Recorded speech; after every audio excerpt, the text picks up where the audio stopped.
Well, hello, everybody, and welcome to Rain on Your Parade with J-L Cauvin. I'm J-L Cauvin. Here, as always, is producer Mike.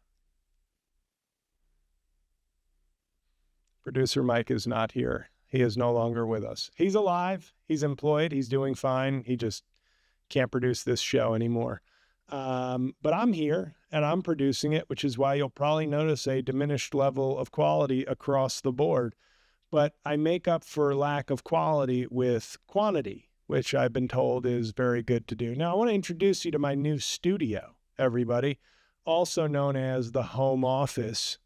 That's not a code for anything. It's actually my home office. We've got my boy, Sir Thomas More, up on my left shoulder over here. Hello, Sir Thomas, patron saint of lawyers. And a martyr for not granting a divorce to some kid. Was it Henry VIII? Was he the one? Who knows? But anyway, that's Thomas More. Sir Thomas, if you're nasty. Underneath him, only logistically, but not in my heart, is Colin Kaepernick. Above me here is Chris Kreider. That's an autographed photo of Chris Kreider of the New York Rangers. I'm sorry, of the Anaheim Ducks. He was a Ranger that I liked. As many of you know, I've become sort of a hockey, big fan of hockey recently, a big buyer of tickets. And I bought one jersey last year because I said, well, Chris Kreider's been with the team 13 years. That's a safe jersey to get. So I have my Chris Kreider jersey in the closet over there. I got my autographed photo of him when he scored 3 goals in the third period against the Carolina Hurricanes to propel the Rangers to the Eastern Conference Finals a year ago. And ever since then, everything's gone to absolute shit with the Rangers. The more invested I got, the worse they did. And they just traded Chris Kreider this week to the Anaheim Ducks. And that's the book Lincoln on the Verge. I'll be talking to the author of that book on this episode, Professor Ted Widmer. So on my wall are 2 dead people and 2 people whose athletic careers have been killed, as far as I'm concerned. Obviously, Chris Kreider continues to play hockey, just not in a way that matters to me anymore. So it's tough. But his autograph picture hangs behind me as a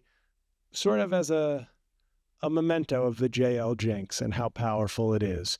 And last but not least, this umbrella, which looks almost like a J umbrella, like a logo for the show, if you will, was purchased by my girlfriend, and we would light it up. It's a neon sign, but when we light it up, because I am not skilled at anything technical, it just looks like a blue, umbrella with a yellow blob underneath it. So I thought, if the lighting picks it up, it looks like I have an umbrella there. That's good enough. So, folks, we're back. Thank you. I'm sure what I just did as far as an introduction is bad for the algorithm. But you know what? Who cares at this point? We're here to talk politics, to talk society, to hopefully have JL lose his temper a few times. But this time, instead of taking trains to get to Brooklyn, I'll be doing it in my home. So what I lack in high quality video and audio work, I make up for with lazy convenience. Now, folks, there's going to be plenty of time to talk Trump on this show and politics and all that. But since it's been a 5-month break since you last had your Rain on Your Parade fix, boy, he's a little bit worse than even I thought.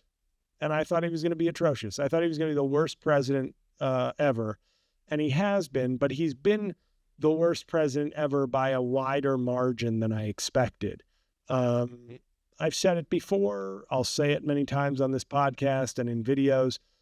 A country that is this ignorant of how its government works, of its history, cannot overcome a simplistic, charismatic brute. It seems very clear. I've said this before, where I think, social media plus smartphones, those were some of the ingredients that laid the groundwork for Trump. I believe in one of the final episodes of the first iteration of Rain on Your Parade, I think I said something to the effect of, only Donald Trump could only be president now. But it feels sort of very logical that he is in some respects. But he could only be president now, only with this combination of ignorance and distraction and short attention span and kind of new nationalist racism. Like there's a whole recipe, the same way that the earth, despite being obviously a creationist, the way the earth is a series of 1 in a trillion coincidences over the course of billions of years that led us to this planet of life. I feel like Donald Trump's presidency needed various things to happen that were unlikely or never before happened, but they all happened. And therefore, now we have him as president, not one time, but for a second time, proving we aren't even learning. I don't even know if we can call it history. His first term is younger than Game of Thrones, and we forgot it. So that's not even those who don't learn from history are doomed to repeat it. We're more like those who don't remember what happened 3 weeks ago are doomed to fuck up worse. So that's where we are now. In terms of just big events coming up that you want to be apprised of, obviously check out my Patreon. I'm just kidding, guys. I know you won't. But if you like to support the show or you want bonus content, whether those are podcast episodes, book reviews, play reviews, live hangouts, it's only $3 a month, patreon.com/J-L Cauvin. I appreciate it as support for the show. I appreciate it even more if you support the show and are an engaged member of the Patreon community. That makes me feel good, and I think I try to give some decent stuff back.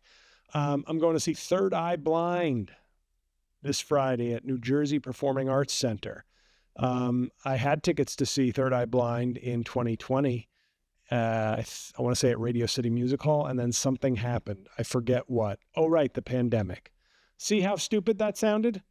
That's how stupid America was when it reelected Trump. It was like, I just think he's good for business. Why?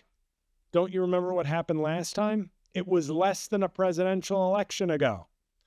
So I'm going to see Third Eye Blind. My girlfriend calls that. They're in the Mount Rushmore of chin strap rock. She referred to those bands when she was in college as chin strap rock because it was all the dudes who had the chin strap facial hair. And you know who I'm talking about. And even if they didn't technically have that facial hair, they evoked that facial hair. Third Eye Blind, okay? Probably Matchbox 20 fits into that genre. I don't know if the Goo Goo Dolls do, but basically Third Eye Blind is possibly the alpha of chin strap rock, and I'm looking forward to it. I'm re-listening to my Third Eye Blind. Their first album is, I think, a perfect album. I know maybe you don't agree, but their first album was a perfect album. I have a couple other albums of theirs that were actually good, and I try to remember that whenever I'm listening to it. When I'm like, oh, their first album was great. I listen to some of their other stuff and I go, oh God, that's probably what my fans sound like when they're like, your Trump stuff is great. Everything else you did, couldn't care less, you worthless piece of shit. And then I go, I can't do that to other artists. And then I remember I had a couple other Third Eye Blind albums, so I'm listening to those, gearing up for the concert. And anything else? Oh yeah, 2 other big things. My nephew is graduating high school next week. Wow, unbelievable how time flies. He is also a JLC, which is cool. And he's going to be going to Wesleyan University. He's going to play soccer there, so very cool. Very proud of him. His family is, well, I'm part of his immediate family. Very happy and proud of him. So that's going on in my personal life. And then next week, after my nephew's graduation, I'll be going to see my buddy Chris Lamberth at Caveat, somewhere in the Lower East Side, I think. He's recording his first special, so I will be there. No autographs, please. No, I won't take selfies with you. Just let me enjoy my friend's show. That's all. Can I have one night out where I just get to be a regular person? Okay. I'm just kidding. By all means, before or after the show, take selfies with me. Make me feel valid and validated, please, but not during the show. That's Chris's time. So I'm looking forward to that. See, it's a whole mix mash, supporting friends, supporting family, supporting chin strap rock. It's a big June, everybody. As NSYNC once said, it's gonna be June. So, without further ado, this is my first failed attempt at banter and an intro. I'll get better at it but it's tough because I did podcast by myself for years and I developed a skill at it. And then for a glorious 70 or so episodes, I had my friend and wonderful producer, Mike, there, knowing that he was taking the reins of the technical aspects and I could just be free to be me, but he also knew how to kind of keep me in line. And now I have to learn to love again. You know, do you believe he was such a good producer friend? Now I'm sitting home office. Can I get some auto-tune on it? That's my, if you can see it, if you're watching on YouTube, you can see what I do when I try to replicate auto-tune without an auto-tune machine. No matter how that's what. It's sort of Mushmouth from Fat Albert, but with Cher's voice. No matter how hard I try, it isn't me that's thought. Okay, and now J-L's numbers have spiked in the LGBTQ community now that he is known as the Cher podcast. What the hell has happened? Do you see what happens to me without Mike? Do you see what happens without Mike? All of a sudden, I'm at a pride rally singing Cher instead of doing tough, hard-nosed political and social commentary with jokes. So, without further ado, thank you for coming to me for the first time, if you're a new listener, and to all those people who kept asking when it was coming back. As much as I always get annoyed with people online, that doesn't annoy me because it tells me that you liked what we were doing, you liked what I'm doing, and I'm glad I'm back. I hope you're glad that I'm back. Rain on Your Parade is here, and I'll be back with Ted Widmer, author of Lincoln on the Verge. J-L's talking books. Immediately turn off the show, unsubscribe, 1-star review. Ted Widmer, professor and author of Lincoln on the Verge. Very good conversation, and I think a good one to start Rain on Your Parade 2.0 as we sort of really stay focused in terms of social and political issues, but with, the usual J-L cynicism and humor. So we will be right back after this.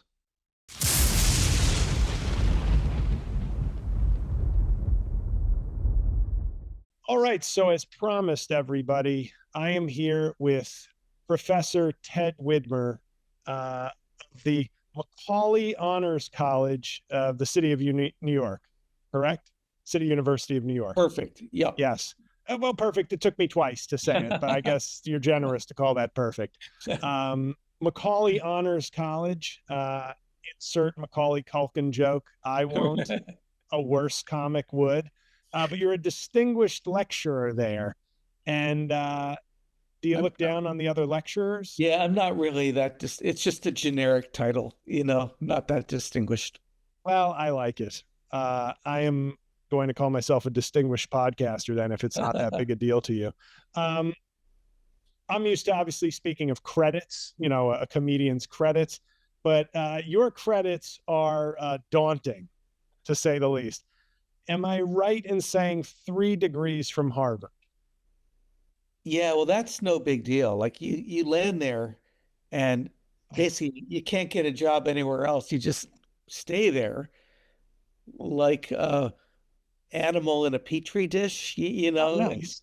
Oh, so we are good. So you must be thrilled that we're going to a war, that Trump is going to war against Harvard. Understood. Yeah. Don't answer that.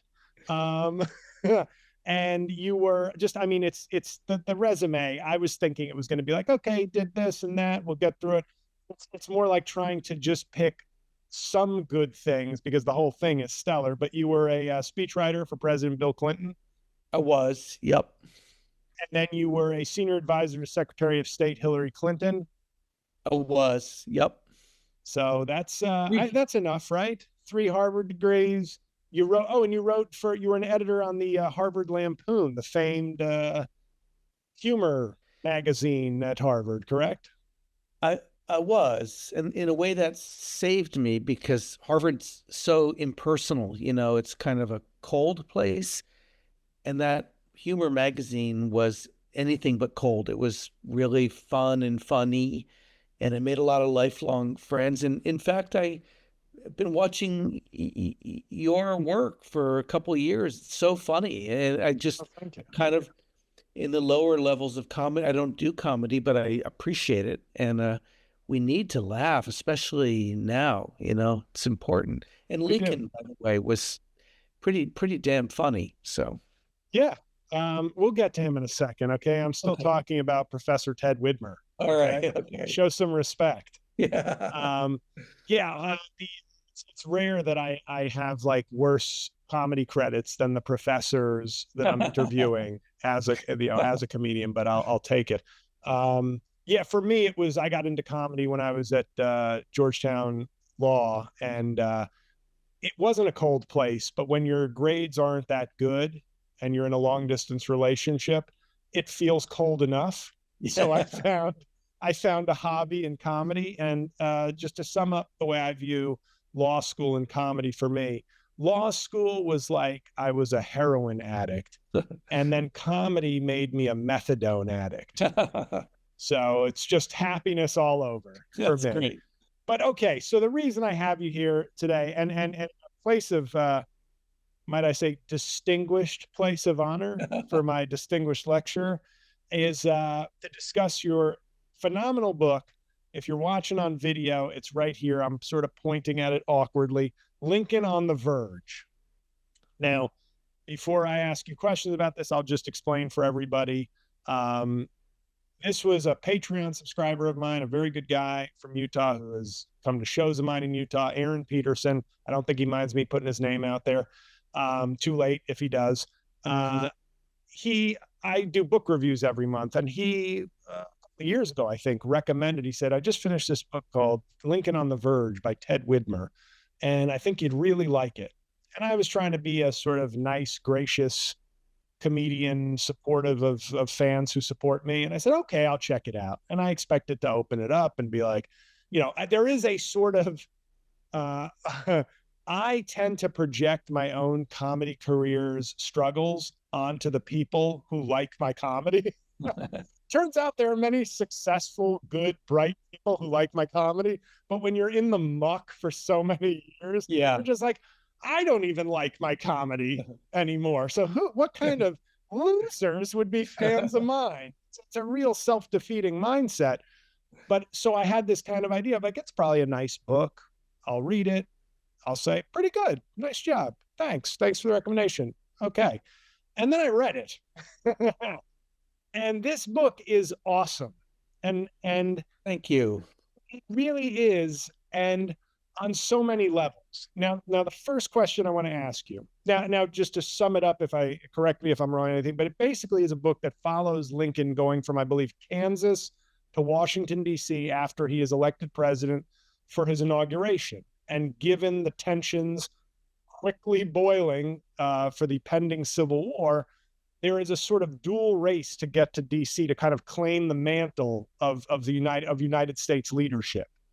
And so it's this kind of race against time / barnstorming rally Right, via the rails to get to DC.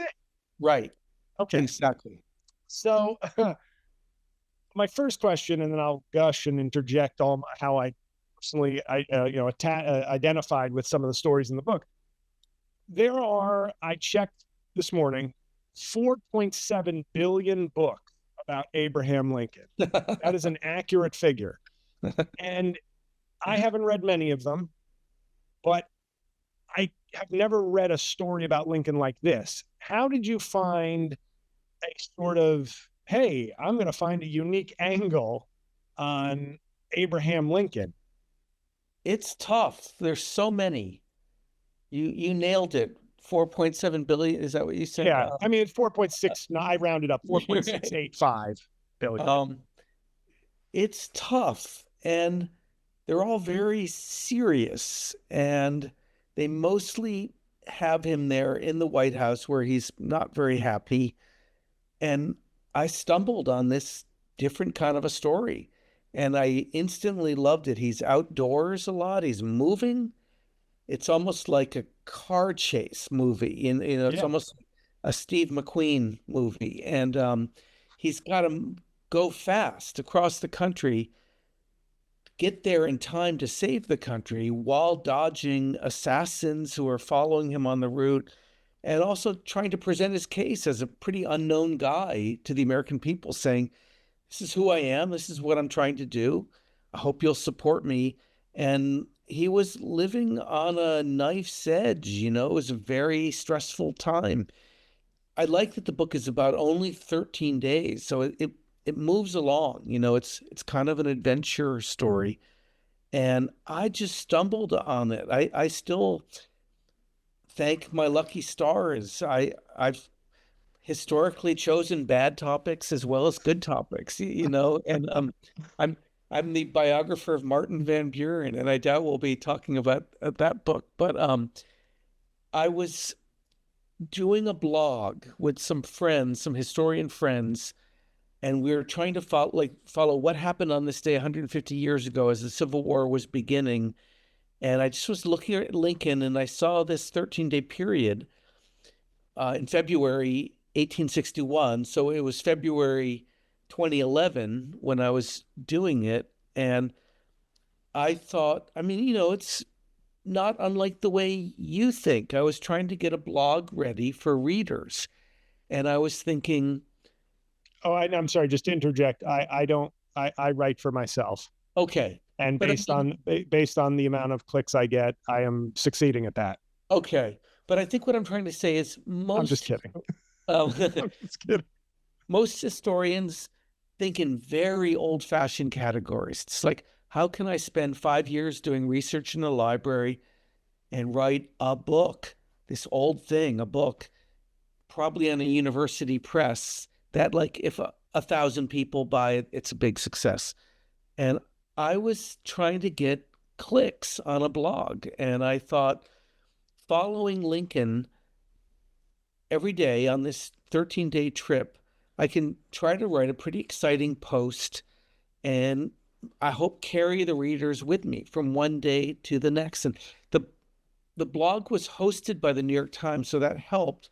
But it was so long ago that the Times didn't know what it was doing with online stuff. They just buried it in the back of a website that wasn't. Now they'd have Michael Barbaro narrating it, going, exactly Lincoln on the Verge, exactly. day So one. we were in the prehistoric early days of that, and we're just some Civil War guys trying to put some good content up in the back of the New York Times website. But as I started to tell a story, once a day, I would enter a post. What did Lincoln do today? It was just so fun, and he's rolling around the country on this train, and crazy good things are happening, crazy bad things are happening.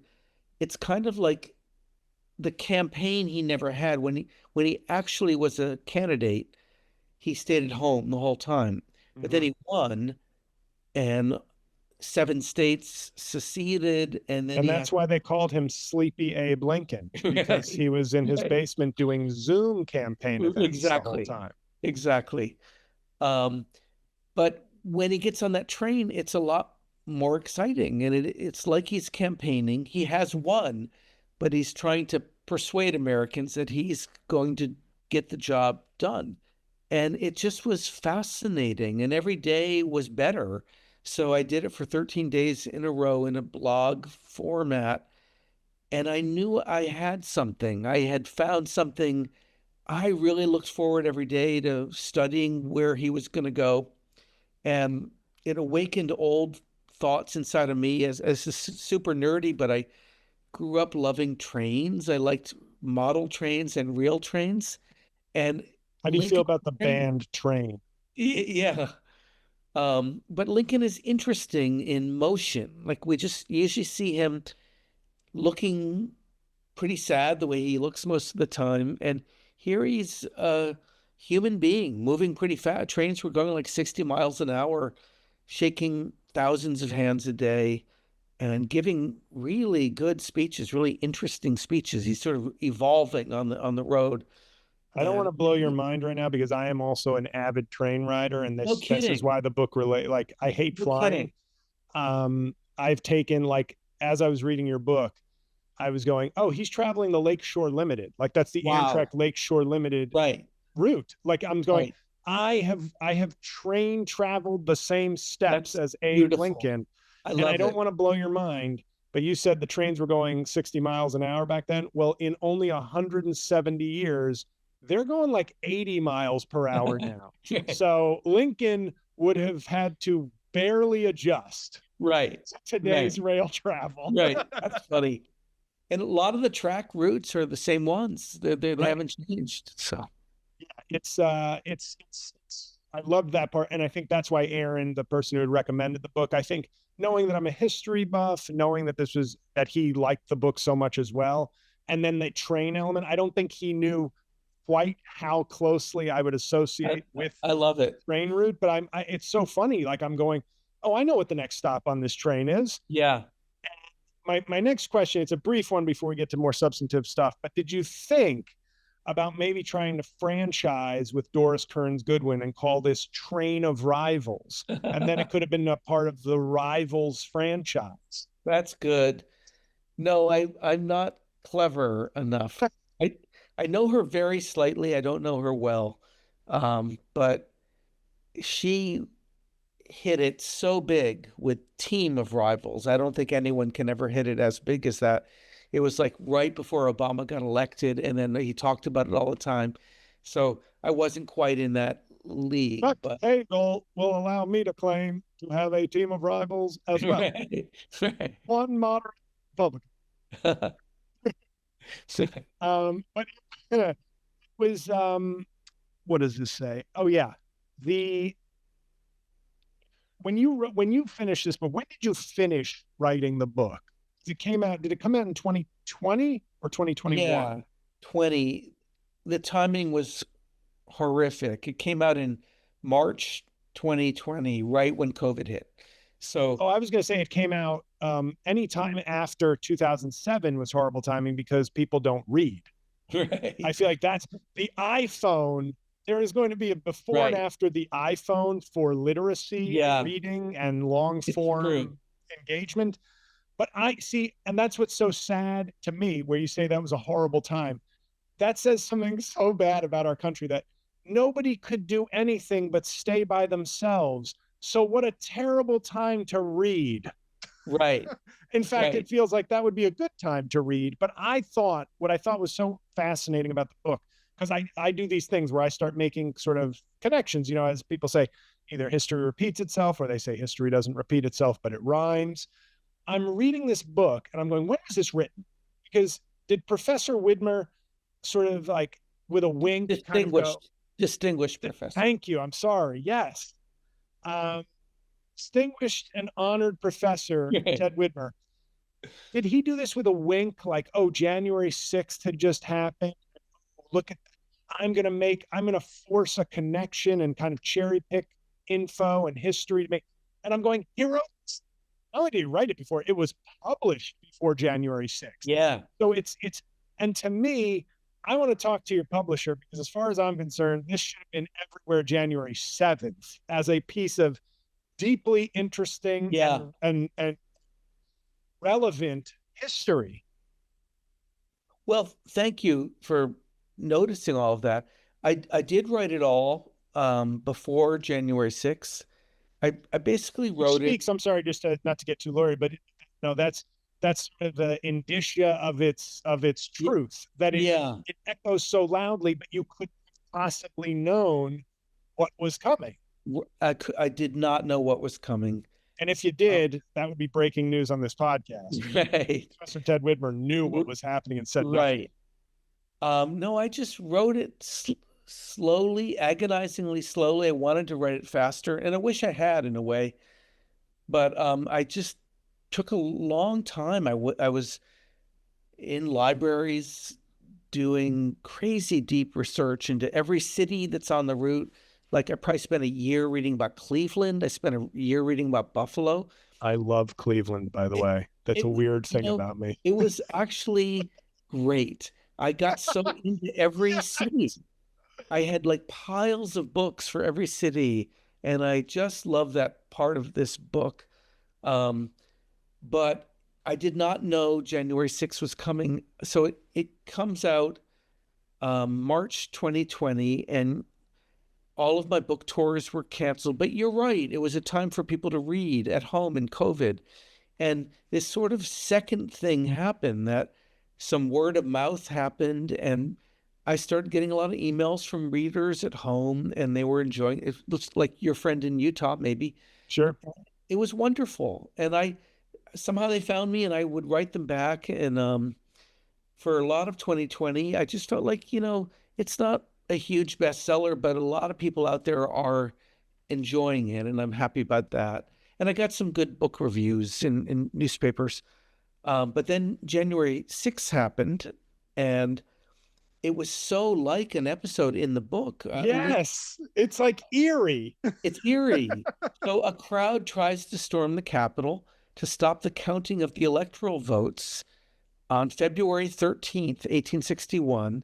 Lincoln is on the train coming. He's not here yet, but and then they can't break up the counting because an army general who's a Southerner, who's a great patriot, Winfield Scott, keeps the mob from coming in. But it's They just actually, you didn't have this in the book, but they actually called him the Mike Pence of the Confederacy.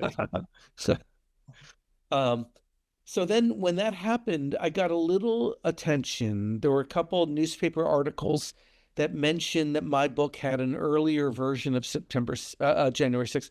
And then this really great thing happened. Liz Cheney started giving talks saying she had read my book and was very affected by it and knew that something was coming on January 6th even before it happened. So she said my book helped her to get ready for January 6th, which, I mean, I don't know what even that means exactly, but huge honor. I was very Wow. excited. Yeah. Here I am thinking I'm going to blow everybody's mind. And apparently I wasn't paying close enough attention. But, I didn't become a fan of Liz Cheney until, after January 6th, Yeah, yeah, exactly. Before then I was like, you stink. And then I was like, hey, I like her now. Yeah, but it was just, I mean, for people to read it, I think it's so important to point out that there are a lot of books and things that get made where they sort of revisionist. You sort of can't look at the data and the information objectively because you're either trying to make a connection or hoping to see a connection. Yeah. But that couldn't have been. The connection was there. And it's stark because it was the beginning of a civil war. And, right. We might be in a maybe civil Cold War, although people are getting murdered. So it's not completely cold. Yeah.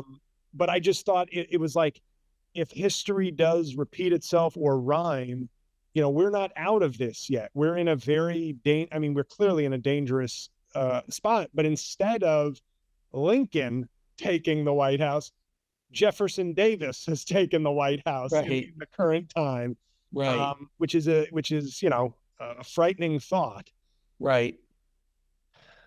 But I will. I talked about the Lakeshore Limited. That's I almost if you ever need somebody, a comedian, to do like who wants to do the guided tour of Lincoln on the Verge. I'm very tall. I'm 6'7", which is the Lincoln 6'4" of my time. But I was drawn also, and I think if you had seen the review that I sent you in a more humorous way, just how ugly was Abe Lincoln, because I think I'm so used to seeing him, familiarity, it breeds contempt, but it also sort of, when I look in the mirror, I go, that's one handsome guy. And then sometimes I'll see myself where I go, I'm all right. but Lincoln, it just seemed to go with everybody's comment on him was just like, even if you were complimenting him, you're like, he seems like a good man, homely, but a good man. Yeah. Well, he worked it using his comedy skills. He worked it a lot. He made all kinds of jokes about how he looked. I mean, it's interesting because in the photographs, I think he often looks beautiful in some way. Like there's this like obvious thoughtful person behind his face. Not to use the word of the podcast, but I would say ruggedly distinguished. Yes. You know, Yeah. it's not classically, but I think, is there an element to that?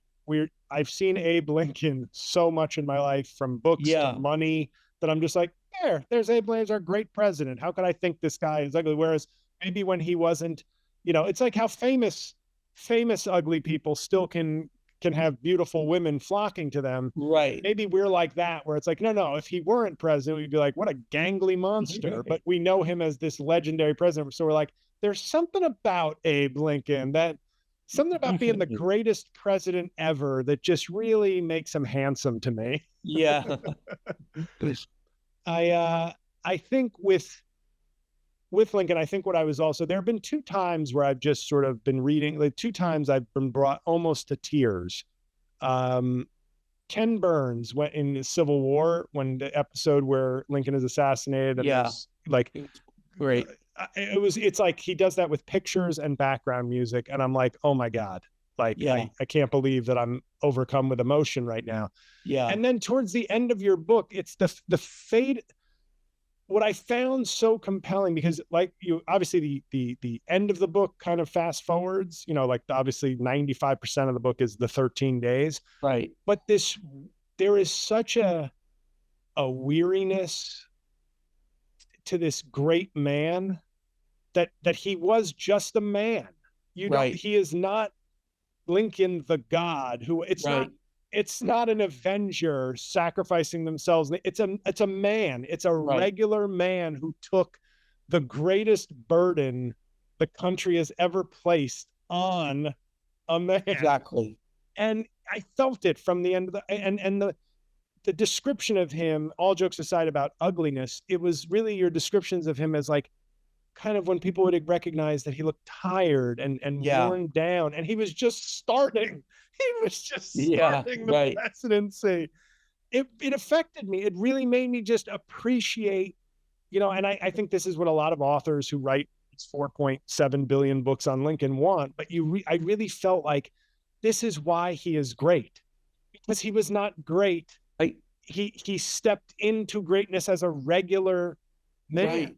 Overburdened, exhausted, and ushered the country through what could have destroyed it. I actually had a different beginning for a while, and then my editor didn't like it. And I found that great story of him in Kansas, where he's going like hundreds of miles on a stagecoach to give a crummy little anti-slavery speech to like 20 people. And he didn't have enough warm clothes. He's freezing. And he's literally turning blue from the cold. And then this other guy intercepts him and has a big buffalo robe and gives it to him. And that protects him. But he just was so dedicated to the cause. He would go hundreds of miles to give a speech to 20 people if he thought it would do some good. Well, can I tell you something? And that's another way I related to him. I have taken the train hundreds of miles to give performances to 20 people and have felt genuinely terrible and thought, boy, I wish I had frozen outside. So me and Lincoln, I mean, I don't want to call myself the modern Lincoln. It's uncanny. Yeah. Yeah. It's kind of, I think he would be shocked to see the similarities of where we've gone. But a shallow question, because you described it as like a Steve McQueen kind of, and I'll update your movie references for although my audience is, according to YouTube, I skew older with my fans, so they'll probably enjoy the Steve McQueen reference. But could we get just Lincoln on the Verge, the Apple series or the Netflix series or the movie starring Hugh Jackman? Can we get Hugh Jackman as Abe Lincoln? Great. Yeah. Daniel Day-Lewis, you did the tired, worn out. And my uncle always had a critique of the movie Lincoln. He thought it should have ended. And Spielberg, as great and amazing as he is, kind of always spells things out. And my uncle always wanted the movie to end with Lincoln walking solo slowly down the hallway on the way to the theater. Like, we all know what's happening. Yeah. And I think that would have been more poignant than than giving us the like, and then he got shot. I mean, that was a decision I made. I didn't want to say, and then he got shot. So like I sort of get him almost there. And then I did want to talk about the train home because the funeral train was amazing. The country was in a kind of crazed bereavement, and he basically took the same train back that he took coming in. So I wanted to end with the train back, but I didn't need to go into the actual killing of Lincoln and Ford's Theater. I didn't want to go there. Yeah, there is, and I mean, there is a somewhat Christ-like arc to Lincoln's life. Like it's not made up. It is humble roots, self-sacrifice, tragic ending. He's killed on a salvation of sorts beyond his death. He's killed on Good Friday, like Christ. Why did I not? Why is that not in my as a history buff and a Catholic? I feel like I failed twice by either not remembering that or not knowing that. But that, I mean, well, then that's credit. All due respect, credit to John Wilkes Booth for the flair for the dramatic, because the book is so good and so, I think it's not getting the audience it deserves. And I think it is made for a series. Like you said, it is made for a series. It's like this guy is racing on a train, dodging bullets and charming people with his conversation. It's like, it is like an adventure story. I agree with you. And I will say this, one of the passages I read on my paywall book review of this was when I want to say he was I think I said he was either in Ohio or Pennsylvania, somewhere along Erie, somewhere along that stretch. And he talked to a man who he asked, "Who did you vote for?" And the guy said, "Douglas." And paraphrasing what he said, it was like, "Well, you helped me keep the Union together, and you can vote for Douglas in 4 years." I thought, I'm like, it's the right thing to say, but it is so impossible not to contrast it with who we have in office today. Right. Right. And the people who will claim the mantle of the party of Lincoln, of patriotism, of all these things, that's what it looks like. He knew his mission. His mission was to keep the country together. Right. And to be able to say that, you have somebody who can't accept when they lose an election. He's saying, me winning the next election is far less important than us having a next election. Exactly. It's a book, and I say this to my listeners, like, as strong as I can recommend it. You will enjoy it. You will feel something, and it will connect you, I think, to the man that Lincoln was, and why we should still hope for this country, even when it seems like there isn't as much reason to hope, because that is what it is at its best. And that's why we think we're great. I fear that we are a country that's sort of like a third or fourth generation rich kid that sort of wields the power and the wealth of our great grandfather, who actually was in the mud building a business and respected in the community. We've become that as a country. Right. And it's sad, and it's nice to read these things and not just to have them weaponized by the right wing, who will point out some school in California that decided they didn't want to be Lincoln anymore. I agree, completely dumb. But it's a minuscule thing. Well, I hate seeing those people claim that. I'm with you in every way. I love that you're talking about the man he was. I didn't want it to be a top-down history lecture. I wanted it to be like, let's spend some time with a human being with flaws and strengths as he's in one of the great crises of his life. And the crisis is just, can he survive this train trip? There was real worry that he would not make it alive to Washington. So was it Baltimore? Where they were gonna go January 6th on him? Totally. On his train. They were gonna surround the train and just shoot into his cabin and that was going to be it. They were going to end the Lincoln administration before it even could begin. And just think what that would have done to American history. We'd probably Yikes. be in a northern and southern country right now. But he was smart, and part of the book is the brilliant detectives who are out there figuring out where the threats are and The telling. Pinkertons, right? Yeah, yeah. And a brilliant woman who worked for Pinkerton, who penetrated the would-be assassons and got all Yes. the details. And she's a great hero of American history. Yes, I mean, I don't want to. People use the phrase "nerd out," but this is genuinely exciting and interesting stuff. This isn't me Yeah, being like, "Hey, history nerds, I've got a right, great tale for you." It's awesome. It's an right. awesome story, I and you kept being said amazed. I right. like I found this topic and I was like, all right, I'll do this for a few years. And then I was like, oh my God, this is so interesting. Like Yes, I just kept turning over another thing and I was amazed by it. So and like you said, I think what you showed, and you didn't say the word humanize because that's kind of a cliche. I want to hear you. You didn't start from the premise of let's take Lincoln down. It was like, no, here's a guy on a train.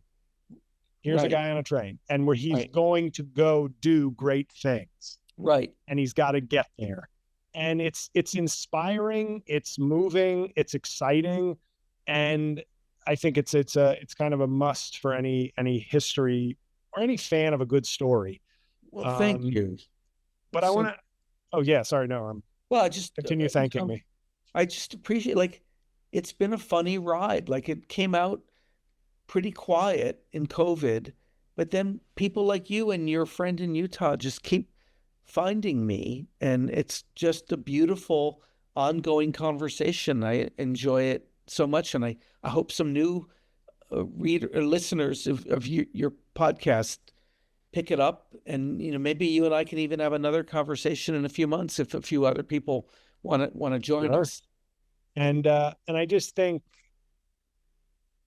it inspired me. I'm not going to run for president. Okay, I want to kill that rumor right now. But as somebody who's traveled trains a lot, is very tall, uh, and has limited political experience, I'm willing. People are looking for the next Joe Rogan. I'm not setting my sights that low. I want to be the next Abe Lincoln. Okay, That's great. so, but yes, I think I would. I think this. Have you ever thought about doing? And I don't like to say this because I prefer books, but just in terms of getting the story out, like hooking up with a podcast producer, like a real one, not me, like somebody who really has and making like a 10 episode series because it's so exciting and relevant to today and such a it's such Yeah, a contrast or a bizarro world compared to where we are today. yeah. Maybe that would get the story, I, further the story if a I movie or a show is sort of out of reach right now. I love the idea. You may know more people who could do that than I do. I just like go into libraries a lot, but I would love to do a 10-part podcast, every city on the route, talking about why it was a special place and what Lincoln had to do. Like he always has to do something in each city. He's got to like persuade the governor of a state to raise a regiment to help defend Washington, Right. or got to work with some difficult New York business leaders. He always has a goal in each. Order a Philly cheesesteak. Who can Right, forget that in right, Philadelphia? That was very important. right. But yeah, such a great book. Such a. I mean, yeah. That's I've said I've gushed about it enough. But it was such a great read. I just recommend it because I think really will be an enjoyable experience for people to read, and then it will open your eyes to kind of the greatness of Lincoln and also how effed we are Yeah, today. yeah, Um, and I think that's just all I can say about the book. And I just thought, my podcast, just not that you care, but it used to be sort of a mix mash of like, oh, I'm talking about different topics that annoy me or things, and then I started to sort of shift a little more politically. And now that the podcast is back, it's going to have a more social agenda, political agenda to it. yeah. And I thought this is a good place to actually start on kind of my podcast 2.0, because it's where our country found its greatness Yes. and is such a parallel to where we are losing it now. Right. And we need more Lincolns, and that doesn't mean greatest presidents of all time. We need tall people who like trains to get in the arena and make a difference. It's my rallying cry to Love all it. the tall Yeah. people who take trains everywhere. Yeah. Like me. So please tell it's been a great pleasure and honor for you to do this. Thank you very much. And when I looked you up on Twitter, I I have to admit I was thrilled when I found you and saw that you were following me. I was. And I said, get out of town. I have enjoyed your stuff for a couple of years. It's so funny, and your impressions are great, primarily of the Lincoln's successor, the current president of the United States. Call him Lincoln 2.0. Right. But yeah, I was a legitimate follower, and I don't follow. I'm not even on Twitter X that much, so I'm like so backwards on social media. But a friend told me about your stuff, and I really enjoyed it. So nice. But you do realize being backwards on social media is a good thing. Yeah, right. It's not good to be great at social media. I've decided. Yeah. But yeah, I obviously I could talk to some people, but I really think this would make a very good sort of high-end 10-part series. I love it. I love it. I like the idea. I just don't know who the person is who I would partner with, but I love the idea. It'd be so fun. Well, maybe we'll try to figure that out. Okay. I can't be a success. I just want others to be successful. Yeah. That's the motto of my comedy career. But anything you'd like to tell people, if you'd like them to follow you, or where to, get your work? Obviously, Lincoln on the Verge. I have hardly any followers on X, but yeah, if you want to follow me and write to me, that would be great. And I hope the book is still available. I think there are ways you can get it. I mean, I know you can get it used copies on abebooks.com, but I think you can get new ones too. And yeah, well, I got a new copy in 2023, I want to say. Okay. Or late 2022 maybe. So, geez, I don't like hearing that. We got to get the demand. We got to get the demand up. Got to get the demand up again. I agree with you. But I hope I've convinced some people of both the enjoyment and importance. It's been like this. It has simmered out there. Like book best-selling lists don't always tell you the whole story of a book. And I've just gotten great emails from people all around the country for years, and I really appreciate them. So, well, I appreciate you. I thank you for taking time with thanks, me. J-L. And thank you for this great book. Are you working, are you working on any new books, or are you just being a distinguished lecturer? It takes a lot of time to be distinguished all day, but I'm believe it or not, I stumbled into a topic about the early Beatles, the friendships at the beginning of the Beatles. And there was this guy named Stuart Sutcliffe who was John Lennon's best friend. He was the first bassist in the Beatles, and I found some of his diaries and journals, and I'm a library nerd. I got excited by these documents. So I'm writing a short book about the friendship between Stuart Sutcliffe and John Lennon and how the Beatles came together. And it's kind of fun, wildly different from the Lincoln book. Can I suggest the title? Lennon on the Verge. Well, thank you very, very much. Seriously, this has been awesome. J-L. Love the book. Appreciate you. And, let us know if and when the Lennon friendship book comes out. All right. Okay. All right. Take care. Thank you very much. Yeah.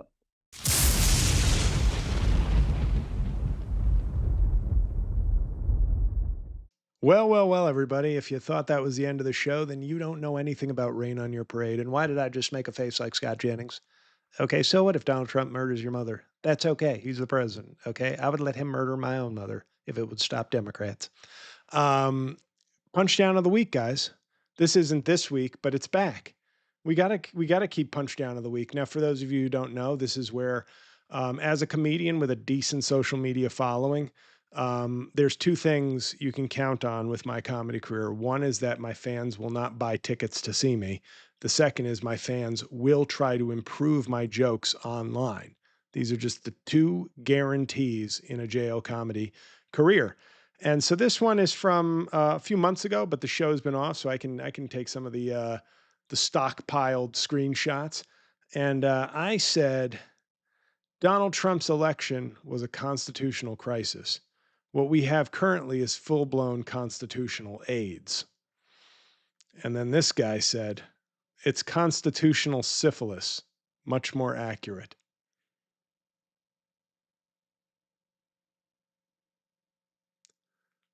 Punch Down of the Week. You know, it bothered me 4 months ago when that person wrote it. But now, as I'm living it again, it's bothering me. I thought I was over it, but I'm not. Now, the last thing I do usually on any show, and I haven't watched a comedy special in several months because I don't like comedy anymore. It's been beaten out of me. Thank you, comedy industry. It's like I was entering a Scared Straight program for careers in humor, and I didn't realize that it would take 20 plus years for them to finally beat out the love of comedy. But they did, and I thank them for it. But I decided to get back into watching some specials for the show so I could maintain the time honored format. And I watched Matteo Lane's special on Hulu, the Al Dente special. Now, Matteo Lane is a guy, I don't know him personally. I think he's a New York comic because I see a lot of clips of him at the Comedy Cellar. He's this very sort of fit, gay comic, very funny, very great facility with voices and impressions. So if you wish I were more successful, more fit, and gay, you might like his comedy if you like the impressions aspect of what I do. But I've seen him in clips on different people's podcasts, and I've seen his stand-up clips on social media, and it always struck me as very funny. So I said, "Well, it's Pride Month. Let me watch his special." Hulu's throwing it in my face. I don't mind. Oh, Vinny's back. I don't mind. You want to be gay? Be gay. But why is Hulu got to shove it down my mouth in Pride Month like it's like a big cannoli that I got a gag on? You want to be gay? You want to do comedy? That's fine. Why Hulu? I turn on Hulu. Why I gotta see this guy? So rainbows, okay? I'm thinking you're selling me Skittles, and instead you're selling me, some backdoor action. It's not okay. It's not okay. I like comedy. You want to be who you want to be. That's okay. I ain't got a bigoted bone in my body, but I also don't want nobody else's bone in my body. You know what I'm saying? So that was a visit from fan favorite Vinny. It worked so much better when I could cut to Mike and then he would give me the transition. And when it would cut back to me, I would be in character. But you know what?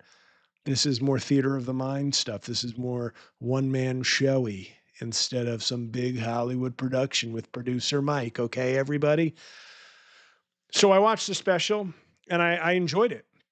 Laughed out loud several times. It started out where I was like, "Is this going to be good or not?" And I like, there's three types of specials. There's specials I don't like. That's a lot of them. Then there's specials that from jump I'm like, yes.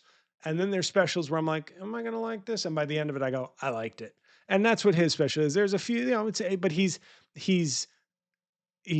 I don't want to say theatrical, but there is a performance to some of his bits.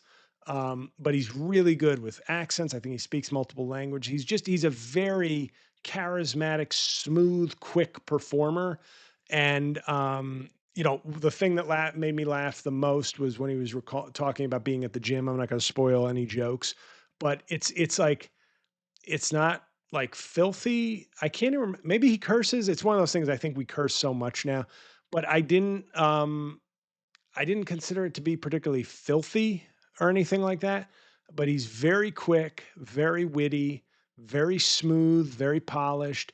And if you like voices, he doesn't do like impressions like of famous people, but I've heard him do impressions of famous people. And he's just very the same way I've hypothesized. Maybe I do impressions well because I grew up in a home with like, a New York accented mom and a father from Haiti, and I grew up in a city with lots of different voices, and so I would hear neighborhood accents, but international accents, and people like I just sometimes wonder like what in somebody's vocals or ear makes them good at doing impressions. And considering he's half Italian, half Mexican, like I wonder if it's kind of like that. And maybe not. Maybe I'm totally making some bullshit up that sounds good. But I enjoyed the special, the Al Dente special on Hulu.